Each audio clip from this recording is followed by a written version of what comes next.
আজকে আপনারা জানেন যে ডাকসু নির্বাচন হচ্ছে। সবচেয়ে ইন্টারেস্টিং ব্যাপার, নারীর অধিকারের প্রশ্নে যখন কোনো আলোচনা বা প্রশ্ন উঠে, ঢাকা বিশ্ববিদ্যালয়ের ভাইস চ্যান্সেলর নীরব থাকেন। ভাইস চ্যান্সেলর কোন পন্থী এটা আপনারা সবাই জানেন, কোন দিকে তিনি হেলে আছেন। ডাকসু নির্বাচন হতে যাচ্ছে। আমি শুধু আপনাদেরকে বলবো, যে বিশ্ববিদ্যালয়ের ভাইস চ্যান্সেলর নারী প্রগতির, নারীর উন্নয়ন এবং অধিকারের ব্যাপারে নিষ্পৃহ থাকেন, তিনি একটি আধুনিক গণতান্ত্রিক রাষ্ট্র পছন্দ করেন বলে আমার মনে হয় না। আমি তার বিভিন্ন বক্তব্য এবং বিভিন্ন কলাম পড়ে আমরা সেটা মনে হচ্ছে। বন্ধুরা আমার, ডাকসু নির্বাচন হচ্ছে, জাতীয়তাবাদী ছাত্রদল সমর্থিত প্যানেল আছে, আবিদ হামিদ প্যানেল আছে, আবিদ হামিদ, আমরা শুনেছি শিবিরেরও প্যানেল আছে, বৈষম্য বিরোধী ছাত্র ঐক্যের তাদেরও প্যানেল আছে। কিন্তু যারা যদি কাউকে কারোর ৭১ সালের রাজনৈতিক ভুলের কারণে রাজাকার বলে, এর জন্য যদি আপনার সাইবার যুদ্ধ করে অশ্লীলতা এবং হুমকি দেয়, সেই ছাত্র সংগঠন কখনোই সাধারণ ছাত্র এবং একটা বিশ্ববিদ্যালয়ের যে জ্ঞান চর্চার কেন্দ্র, এটা সে বিশ্বাস করে না। এটা করেছে বৈষম্য বিরোধী ছাত্র ঐক্যের যে প্যানেল, তার যে ভিপি আব্দুল কাদের, সে একজনকে রাজাকার বলে কোথাও একটা পোস্ট দিয়েছিল। এই কারণে অসংখ্য ফেসবুক থেকে, বিভিন্ন গণমাধ্যম থেকে তাকে হুমকি দেওয়া হচ্ছে। এটা এক ধরনের সাইবার বুলিং বলা হয়। সে আতঙ্কের মধ্যে আছে, সে নানাভাবেই সে আতঙ্কের মধ্যে আছে। এটা কারা করছেন আপনারা জানেন। ইসলামের কথা বলেন, ধর্মের কথা বলে রাজনীতি করতে চান তাদের ছাত্র সংগঠন। এটা কিসের আলামত? যে শেখ হাসিনা ফ্যাসিবাদ কায়েম করে ইউনিভার্সিটি ক্যাম্পাস থেকে শুরু করে প্রত্যেকটি গণতান্ত্রিক প্রতিষ্ঠান আওয়ামীকরণ করেছিল, বাকশালীকরণ করে এক ভয়ঙ্কর নিষ্ঠুর রক্তচোষা ফ্যাসিবাদ কায়েম করেছিল। আবার কি আরেকটি ফ্যাসিবাদের পদধ্বনি শোনা যাবে ক্যাম্পাসে ক্যাম্পাসে? নিশ্চয়ই সেইটার জন্য আপনার ৫ই আগস্টের, জুলাই আগস্টের মহাবিপ্লব হয়নি। কিন্তু আমরা তো সেটা দেখছি। বগুড়াতে যারা ঢাকা বিশ্ববিদ্যালয়ের ছাত্র আছেন, ওয়ালটন এখন দেশের সীমানা পেরিয়ে পৌঁছে গিয়েছে ৫০টিরও বেশি দেশে। ওয়ালটন, ঘরে ঘরে, বিশ্বজুড়ে। বগুড়াতে যারা জাহাঙ্গীরনগর বিশ্ববিদ্যালয়, রাজশাহী বিশ্ববিদ্যালয়ের ছাত্র আছেন, আমি এখানকার বিএনপির নেতাকর্মীদের বলবো, ভাই বোনদের বলবো, আপনারা শুধু এইটুকুই বলবেন সেই ছাত্রদেরকে, ভোট না হতেই যদি হুমকি দেওয়া হয়, সাইবার বুলিং করা হয়, ফেসবুকে হুমকি দেওয়া হয়, তাহলে এটা কিসের আলামত? আমরা কি শেখ হাসিনার বর্বর যুগ থেকে আমরা আরেকটি অন্ধকারের যুগের মধ্যে পা দেব?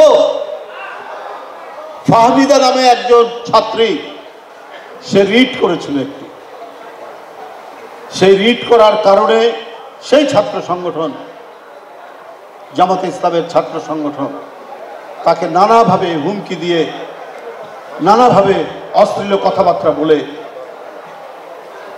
তাকে মানসিকভাবে এমন পরিস্থিতি তৈরি করেছে, সে একটা পর্যুদস্ত হওয়ার মতো অবস্থা।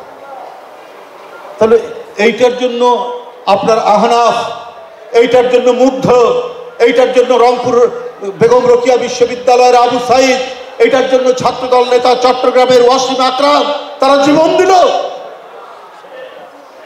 আমরা জ্বলন্ত কড়াই থেকে আমরা চুলার মধ্যে, আপনার দগদগে আগুনের চুলার মধ্যে লাফ দিব? আমরা তো সেটা দিতে পারি না। আমাদেরকে মনে রাখতে হবে, আমরা কোনো মধ্যযুগে ফিরে যেতে পারি না, আমরা অন্ধকার যুগে ফিরে যেতে পারি না।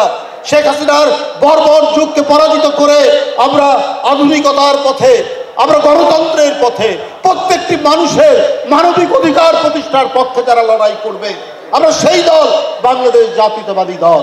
এবং তাদেরকে যারা সমর্থন করে, যে সমস্ত ছাত্ররা, তাদের সংগঠনের নাম হচ্ছে জাতীয়তাবাদী ছাত্রদল, তাদের প্যানেল যাতে বিজয়ী হতে পারে সেটা আপনাদের সবাইকে সে কাজ করতে হবে। আপনাদের বলে রাখি, আপনারা কি আদর্শের পক্ষে না যারা ভণ্ডামি করেছে তাদের পক্ষে? ন্যায়ের পক্ষে, ন্যায্যতার পক্ষে, নাকি যারা লুকোচুরি করে